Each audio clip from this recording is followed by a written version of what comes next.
Everyone, ನಾನು ನಿಮ್ಮ ಸಂದರ್ಶಿನಿ ಸ್ವಾಮಿ. ಸಹಚರಿ ಇಲ್ಲದ ಬದುಕು ಕಥೆಯ ಮುಂದುವರೆದ ಭಾಗ. ಅದಕ್ಕೂ ಮೊದಲು ನನ್ನ ಕಥೆಗಳು ನಿಮಗೆ ಇಷ್ಟವಾಗಿದ್ದರೆ ತಪ್ಪದೆ ಕಮೆಂಟ್ ಮಾಡಿ, ಲೈಕ್ ಮಾಡಿ, ಶೇರ್ ಮಾಡಿ. ಹಾಗೆ ನನ್ನ ಚಾನಲ್ಗೆ ಹೊಸಬರಿದ್ದರೆ ಸಬ್ಸ್ಕ್ರೈಬ್ ಆಗಿ ಪಕ್ಕದಲ್ಲಿರುವ ಬೆಲ್ ಐಕನ್ನ ಕ್ಲಿಕ್ ಮಾಡಿ. ಇದರಿಂದ ನನ್ನೆಲ್ಲ ಕಥೆಗಳ ನೋಟಿಫಿಕೇಶನ್ ನಿಮಗೆ ಸಿಗುತ್ತೆ. ಸೊ ಬನ್ನಿ, ಕಥೆಯ ಮುಂದುವರೆದ ಭಾಗನ ನೋಡೋಣ. ಎಪಿಸೋಡ್ 81. ವಿರಾಟ್, ನನ್ನ ಪ್ರತಿ ಕ್ಷಣನ ನೆನಪಿಸ್ಕೊ ಎಂದು ಅವನ ಕೆನ್ನೆ ತಟ್ಟಿ ಅವನಿಗೆ ಬ್ಲ್ಯಾಂಕೆಟ್ ಹೊದಿಸಿ ಹೊರಗೋಗೋಕ್ಕೆ ತಿರುಗಿದ್ರೆ ಅಕುಲ್ ನನ್ನ ಸಾಯಿಸು ಎನ್ನುವಂತೆ ಒಂದೇ ಕೈಯಲ್ಲಿ ಸನ್ನೆ ಮಾಡ್ದ. ವಿರಾಟ್, ನಿನಗೆ ಅಷ್ಟು ಈಸಿಯಾಗಿ ಸಾವು ಕೊಟ್ಟರೆ ನೀನು ಮಾಡಿದ ತಪ್ಪಿಗೆ ಶಿಕ್ಷೆ ಹೇಗಾಗತ್ತೆ? ನೀನು ಬದುಕಿರಬೇಕು, ಆದರೆ ನರ್ಕ ಅನುಭವಿಸ್ಬೇಕು ಎಂದು ತೂಟಿ ಕೊಂಗ್ಸಿ ಬಾಯ್ ಗೆಳೆಯ ಎಂದವನು ಅವನ ಕೈನ ದೂಡಿ ತನ್ನ ಮಾಸ್ಕ್ ಹಾಕಿ ಅಲ್ಲಿಂದ ಹೊರ ನಡೆದ. ಅಕುಲ್ ಆ ನೋವಲ್ಲಿ ಕಣ್ಣು ಮುಚ್ಚಿದ. ಹೊರಗೆ ಬಂದ ವಿರಾಟ್ ಅಲ್ಲೇ ಇವನಿಗಾಗಿ ಕಾದಿದ್ದಂಥ ದೀಕ್ಷಿತ್ ಕಡೆ ನೋಡಿ, ಹೋಗೋಣವಾ, ಬಂದ ಕೆಲಸ ಮುಗಿದಿದೆ ಎಂದ. ದೀಕ್ಷಿತ್ ತಕ್ಷಣ ವಿರಾಟ್ ಕಡೆ ನೋಡಿ ಹೊಳಗೋಗಿ ಅಕುಲ್ ಮೂಗಿನ ಬಳಿ ಕೈ ಇಟ್ಟು ಅವನು ಉಸಿರಾಡ್ತಿದ್ದಾನೆ ಎಂದು ತಿಳಿದು ಪಲ್ಸ್ ಎಲ್ಲ ನಾರ್ಮಲ್ಗಿಂತ ಸ್ವಲ್ಪ ಹೈಕಾಗಿ ತೋರಿಸ್ತಿರೋದನ್ನು ನೋಡಿ ಹೊರಗೆ ಬಂದವನು, ಏನು ಮಾಡಿದ್ರಿ ಮಿಸ್ಟರ್ ವಿರಾಟ್ ಎಂದ ಕೋಪದಲ್ಲೇ. ವಿರಾಟ್ ಹುಬ್ಬು ಗಂಟಿಗೆ ಸ್ಮಾಲ್ ಟ್ರೀಟ್ಮೆಂಟ್, ಅವನು ಇನ್ನೂ ಬದುಕಿದ್ದಾನೆ ಬನ್ನಿ ಎಂದು ಮುಂದೆ ಹೋಗಿ ಏನೋ ಯಾವುದೋ ದಿಕ್ಕಿನ ಕಡೆ ತಿರುಗಿ ಥಮ್ಸ್ ಅಪ್ ಮಾಡಿ ಸಿಗ್ನಲ್ ಕೊಟ್ಟ. ದೀಕ್ಷಿತ್ ವಿರಾಟ್ ಹಿಂದೆ ಹೋಗೋಕೆ ನೋಡಿದವನು ತಕ್ಷಣ ಆ ವಾರ್ಡ್ ಮುಂದೆ ಕಾನ್ಸ್ಟೇಬಲ್ಗಳು ಇರದ ಕಾರಣ ಅಲ್ಲೇ ನಿಂತು, ಛೇ, ನಾನು ಹೆಲ್ಪ್ ಮಾಡ್ತೀನಿ ಅಂತ ಹೇಳಿ ತಪ್ಪು ಮಾಡಿದೆ ಎಂದು ಮುಷ್ಟಿ ಬಿಗಿದ. ವಿರಾಟ್ ಒಂದು ಖಾಲಿ ರೂಮ್ಗೆ ಹೋಗಿ ಆ ಡ್ರೆಸ್ನ ಬದಲಿಸಿ ಬೇರೆ ಥರ ಪೇಷಂಟ್ ಥರ ಹೊರ ಬಂದು ಸೈದಾ ತನ್ನ ಕಾರ್ನಲ್ಲಿ ಕೂತ. ವಿರಾಟ್ ಬಂದಿದ್ದನ್ನು ನೋಡಿದಂಥ ಅಲ್ಲೇ ಇದ್ದಂಥ ಒಬ್ಬ ವ್ಯಕ್ತಿ ತನ್ನ ಲ್ಯಾಪ್ಟಾಪ್ನ ಕ್ಲೋಸ್ ಮಾಡಿ, ಬಾಸ್, ನೀವು ಹೇಳಿದ ರೀತಿ ನೀವು ಅವನ ರೂಮ್ಗೆ ಹೋಗಿರೋ ದೃಶ್ಯನ ಎರೇಸ್ ಮಾಡಿದ್ದೀನಿ, ಹೇಗೆ ಹುಡುಕಿದ್ರೂ ಅದು ಸಿಗಲ್ಲ ಎಂದ. ವಿರಾಟ್, ಗೊತ್ತಾದರೂ ಹೆದರಲ್ಲ, ಬಟ್ ಹೆದರಬೇಕಾಗಿರೋದು ನನ್ನ ಶ್ರೀಗಷ್ಟೇ. ಅವಳು ನನ್ನ ಬಗ್ಗೆ ಬ್ಯಾಡ್ ಆಗಿ ತಿಳ್ಕೊಂಡ್ರೆ ಅಂತ ಎಂದು ತುಟಿ ಬಿಡಿದು, ನಮ್ಮ ಯಜಮಾನಿ ಹಿಂದೆ ನಮ್ಮ ಹುಡುಗರು ಇದ್ದಾರಲ್ವಾ, ಅವಳು ತುಂಬ ಕ್ಲೆವರ್, ನೋಡ್ಕೊಂಡು ಫಾಲೋ ಮಾಡೋಕ್ಕೆ ಹೇಳು. ಆ್ಯಂಡ್ ಸ್ವಲ್ಪ ತೊಂದರೆ ಆಗುತ್ತೆ ಅಂದರೂ ಮುಲಾಜಿಲ್ಲದೆ ಸೇವ್ ಮಾಡಬೇಕು ಅಂತ ಇನ್ಫಾರ್ಮ್ ಮಾಡು ಎಂದು ನವೀನ್ ಕಡೆ ನೋಡಿ, ಇವನೇನು ಮಾಡ್ತಿದ್ದಾನೆ ಇನ್ನೂ ಅಲ್ಲಿ, ಅವನಿಗೊಂದು ಕಾಲ್ ಮಾಡು, ಬರ್ತಾನೋ ಇಲ್ಲ ಅಲ್ಲೇ ಕಾವಲು ಕಾಯ್ಕೊಂಡು ಕೂತಿರ್ತಾನೋ ಎಂದ ತುಸು ಕೋಪದಲ್ಲೇ. ದೀಕ್ಷಿತ್ ಇನ್ನೂ ಅಲ್ಲಿಗೆ ಬರೋದನ್ನು ನೋಡಿ ನವೀನ್ ದೀಕ್ಷಿತ್ಗೆ ಕಾಲ್ ಮಾಡಿ, ನಾನು ವಿರಾಟ್ ಸರ್ ಸೆಕ್ರೆಟ್ರಿ ಎಂದು, ಬೇಗ ಬನ್ನಿ ಸರ್, ಸರ್ ಇಸ್ ವೈಟಿಂಗ್ ಎಂದ. ದೀಕ್ಷಿತ್ ಹಾಂ ಬಂದೆ ಎಂದವನು ಅಲ್ಲಿಗೆ ಬಂದಂಥ ಒಬ್ಬ ಕಾನ್ಸ್ಟೇಬಲ್ಗೆ, ಯಾರನ್ನೂ ಒಳಗೆ ಬಿಡಬೇಡಿ, ಹುಷಾರು ಎಂದು ಅಲ್ಲಿಂದ ಹೊರ ನಡೆದ. ವಿರಾಟ್ ಕೂತಿದ್ದಂಥ ಕಾರ್ ತಕ್ಷಣ ಡೋರ್ ಓಪನ್ ಆಯಿತು. ದೀಕ್ಷಿತ್ ಒಳಗೋಗಿ ಕೂತ. ದೀಕ್ಷಿತ್ ಕೈಯಲ್ಲಿ ಒಂದು ಚಿಲ್ಡ್ ವಾಟರ್ ಬಾಟಲ್ ಕೊಟ್ಟರು, ತಗೊಳ್ಳಿ ಕುಡೀರಿ ಎಂದು. ವಿರಾಟ್ ತನ್ನ ಒಂದು ಕೈ ಸೀಟ್ ಮೇಲೆ ಹಾಕಿ ತನ್ನ ತಲೆ ಹಿಂದೆ ಸೀಟ್ಗೆ ಹೊರಗಿ, ಬೇಗ ನಡೆಯೋ, ತುಂಬ ತಲೆ ನೋವು ಆಗ್ತಿದೆ ಎಂದ ಆರಾಮಾಗಿ. ನವೀನ್, ಡ್ರೈವರ್ ಬೇಗ ಎಂದ. ದೀಕ್ಷಿತ್ 2 ಸೆಕೆಂಡ್ ಬೆಚ್ಚಿದ. ವಿರಾಟ್ ಅಂದರೆ ಏನೋ ಅಂದ್ಕೊಂಡಿದ್ದ, ಬಟ್ ಈ ಥರ ಒಂದು ರೂಪ ಅವನು ನೋಡೇ ಇರಲಿಲ್ಲ.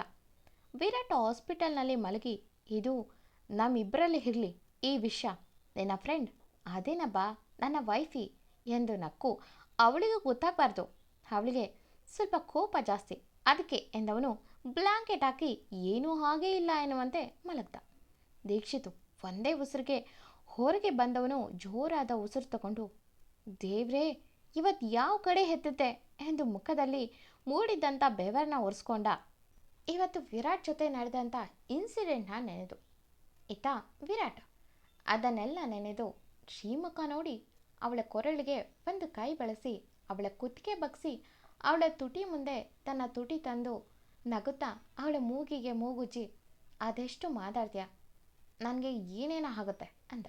ಶ್ರೀ ಹುಬ್ಬುಗಟ್ಟಿಕ್ಕಿ, ಹಾಂ, ನಾನೆಷ್ಟು ಮಾತಾಡಿದೆ ಎಂದವಳು ಅವನ ಕೈ ದೂಡಿ, ಇದು ಹಾಸ್ಪಿಟಲ್ ಅನ್ನೋದು ನೆನಪಿರಲಿ ಎಂದು ಸರಿಯಾಗಿ ಮಲಗಿ ಅಂದ್ಲು. ವಿರಾಟ್, ಮತ್ತೆ ಮನೆ ಕರ್ಕೊಂಡು ಹೋಗ್ತೀನಿ ಅಂತ ಹೇಳು, ನಾನು ಸರಿಯಾಗಿ ಮಲಗ್ತೀನಿ ಅಂದ. ಶ್ರೀ, ಅದು ಸಾಧ್ಯ ಇಲ್ಲ, ನೀವಿನ್ನೂ 1 ವಾರ ಇಲ್ಲೇ ಇರಬೇಕು ಅಂದ್ಲು. ವಿರಾಟ್, ಹಾಗಾದರೆ ನಾನು ಸರಿಯಾಗಿ ಮಲಗಲ್ಲ ಅಂದ.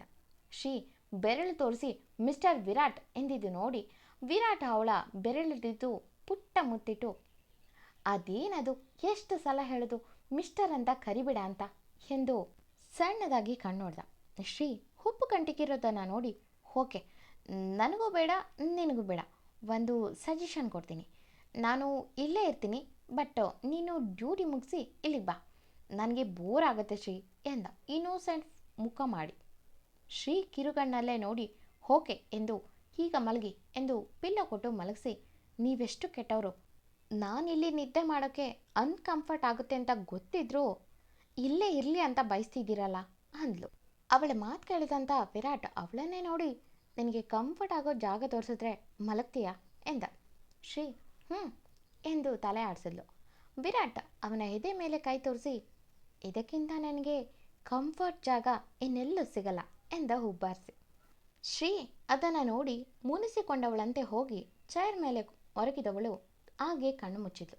ಅವಳು ಕಣ್ಣು ಮುಚ್ಚಿದ ಎಷ್ಟೋ ಸಮಯ ಕಳೆದ ಮೇಲೆ ವಿರಾಟ್ ತನ್ನ ಫೋನ್ ತಗೊಂಡು ಯಾರಿಗೋ ಕಾಲ್ ಮಾಡಿ, ಕಂಪ್ಲೀಟ್ ನನ್ನ ರೂಮ್ನ ಬದಲಿಸ್ಬೇಕು ಎಂದ. ಆ ಕಡೆ ನವೀನ್ ತನ್ನ ಹಣೆಗೆ ಹೊಡೆದುಕೊಂಡು ಡಾಕ್ಟರ್ ಬಳಿ ಪರ್ಮಿಷನ್ ತಗೊಂಡು ವಿರಾಟ್ ರೂಮ್ ಪೂರ್ತಿ ಬದಲಾಯಿಸ್ದ. ಅಷ್ಟೊತ್ತಿಗೆ ಡಾಕ್ಟರ್ ರೌಂಡ್ಸ್ ಕೂಡ ಮುಗಿದಿತ್ತು. ವಿರಾಟ್ ಟೈಮ್ ನೋಡ್ದ, ಆಲ್ರೆಡಿ 9 ಗಂಟೆ ಆಗಿತ್ತು. ಪಾಪ ಎಷ್ಟೊತ್ತು ಹೀಗೆ ಮಲಗಿರ್ತಾಳೆ ಎಂದು ಸೀದಾ ಬೆಡ್ ಮೇಲೆ ಮಲಗಿಸಿ ತಾನು ಹಾಗೆ ಮಲಗ್ದ. ಶ್ರೀ ಅರ್ಧ ರಾತ್ರಿನಲ್ಲಿ ಕಣ್ಣು ಬಿಟ್ಟು ನೋಡಿದ್ರೆ ಅಲ್ಲಿ ಮಂದ ಬೆಳಕು. ಅಂದರೆ ಆ ರೂಮ್ ಹಾಸ್ಪಿಟಲ್ ಥರ ಇರಲಿಲ್ಲ. ತಕ್ಷಣ ಗಾಬರಿನಲ್ಲಿ ಎದ್ದು ಪಕ್ಕಕ್ಕೆ ತಿರುಗಿದ್ರೆ ವಿರಾಟ್ ಪುಟ್ಟ ಮಗು ಥರ ಅವಳ ಪಕ್ಕದಲ್ಲೇ ಮಲಗಿದ್ದ. ಶ್ರೀ ಒಮ್ಮೆ ಸುತ್ತ ಕಣ್ಣಾಡಿಸಿದ್ಲು. ಹಾಸ್ಪಿಟಲ್ ಸ್ಮೆಲ್ ಬರ್ತಿದೆ, ಬಟ್ ಇಲ್ಲಿ ಇಡೀ ರೂಮ್ ಪೂರ್ತಿ ಚೇಂಜ್ ಆಗಿದೆ ಎಂದುಕೊಂಡು ಹಾಗೆ ಬೆಡ್ ಕಡೆ ನೋಡಿದ್ರೆ ದೊಡ್ಡ ಬೆಡ್ ಕೂಡ ಆಗಿದೆ. ತುಂಬ ಸಾಫ್ಟ್ ಬೆಡ್, ಮಸ್ಕಿಟೋ ನೆಟ್ ಕೂಡ ಇದೆ. ಅಲ್ಲೇ ಪುಟ್ಟ ಟೇಬಲ್, ಅದರ ಮೇಲೆ ಫ್ಲಾಸ್ಕ್, ಜ್ಯೂಸ್ ಇದೆ. ಇದನ್ನೆಲ್ಲ ನೋಡಿ ಇವರೇನು ಇಷ್ಟೊಂದು ಬದಲಿಸಿದ್ದಾರೆ ಎಂದು ಒಮ್ಮೆ ವಿರಾಟ್ ಕಡೆ ನೋಡಿದ್ಲು. ವಿರಾಟ್ ತುಂಬ ಚಂದದ ನಿದ್ದೆಯಲ್ಲಿ ಇದ್ದ. ಶ್ರೀ ಒಂದು ವಾರ ಇರೋದಕ್ಕೆ ಇಡೀ ರೂಮ್ನ ಬೇರೆ ಥರ ಮಾಡಿಸಿದ್ದಾರೆ. ನನಗೆ ಹಾಸ್ಪಿಟಲ್ ಬೆಡ್ ತುಂಬ ಹಾರ್ಡ್ ಅನಿಸುತ್ತೆ ಅಂತ ಹೇಳಿ ಮಲಗೋಕೆ ಆಗಲ್ಲ ಅಂದಿದ್ದೆ, ಅದಕ್ಕಿವರು ಎಷ್ಟು ದೊಡ್ಡ ಬೆಡ್ನೇ ತರಿಸಿದ್ದಾರಾ ಎಂದು, ದುಡ್ಡಿದೆ ಅಂತ ಏನು ಬೇಕಾದರೂ ಮಾಡ್ತಾರೆ ಎಂದು ಎದ್ದೇಳಕ್ಕೆ ನೋಡಿದ್ರೆ ಶ್ರೀ ಸೊಂಟಕ್ಕೆ ಒಂದು ಬೆಲ್ಟ್ ಇತ್ತು. ಆ ಕನೆಕ್ಟ್ ಆಗಿರೋ ಅಂಥ ಇನ್ನೊಂದು ಬೆಲ್ಟ್ನ ಸೈಡು ವಿರಾಟ್ ಸೊಂಟದಲ್ಲಿತ್ತು.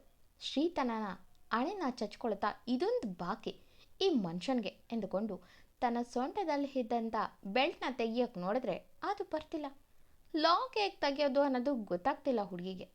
ಶ್ರೀ ಡ್ಯಾಮೆಟ್, ಏನು ಅಂದ್ಕೊಂಡಿದ್ದಾರೆ ಎಂದು ಕೋಪದಲ್ಲಿ, ರೀ ಎದ್ದೇಳ್ರಿ ಮೇಲೆ ಎಂದು ವಿರಾಟ್ ಭುಜ ಹಿಡಿದು ಅಲಗಾಡಿಸಿದ್ಲು.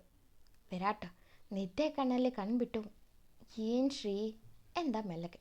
ಶ್ರೀ ನಿಮ್ಮ ಮುಖಕ್ಕಿಷ್ಟು ಇದೇನಿದು, ಇದೇಗೆ ತೆಗಿಯೋದು, ತೆಗಿರಿ ಬೇಗ, ನಾನೇನು ಕೈದಿನ ಹೀಗೆ ಲಾಕ್ ಮಾಡೋಕೆ ಅಂದು ಕೋಪದಲ್ಲಿ.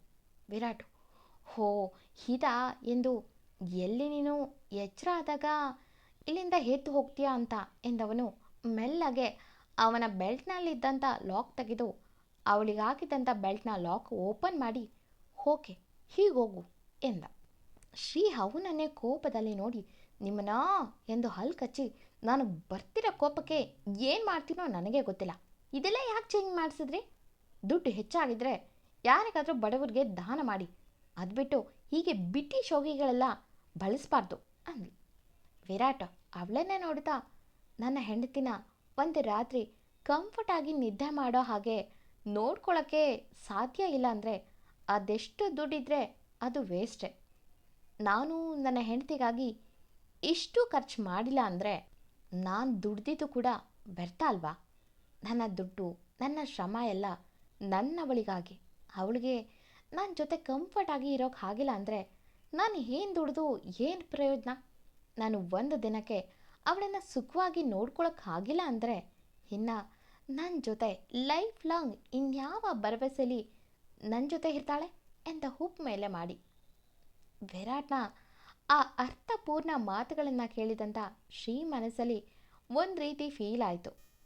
ಹಿಂದೊಮ್ಮೆ ಅವನು ಹೇಗಿದ್ದ, ಈಗ ಅವನು ತನಗಾಗಿ ಹೇಗೆಲ್ಲ ಬದಲಾಗಿದ್ದಾನೆ, ಹೇಗೆಲ್ಲ ತನಗಾಗಿ ತನ್ನ ಪ್ರೀತಿಗಾಗಿ ಪ್ರಯತ್ನ ಮಾಡ್ತಿದ್ದಾನೆ ಎಂದು ತಿಳಿದು ಬೇರೇನೂ ಮಾತಾಡಿಲ್ಲ. ಎದ್ದವಳು ವಾಶ್ರೂಮ್ಗೆ ಹೋಗಿ ಬರ್ತೀನಿ ಎಂದವಳು ಸೀದಾ ವಾಶ್ರೂಮ್ಗೆ ಹೋಗ್ತಾಳೆ. ವಿರಾಟ್ ಮನಸ್ಸಲ್ಲಿ ಶ್ರೀ ಮೇಲೆ ಎಷ್ಟು ಪ್ರೀತಿ ಇದೆ ಅನ್ನೋದನ್ನು ತೋರಿಸ್ತಿದ್ದಾನೆ. ಎಂದಿನಂತೆ ಕತೆ ಮುಂದುವರಿಯೋದು. Thank you for watching.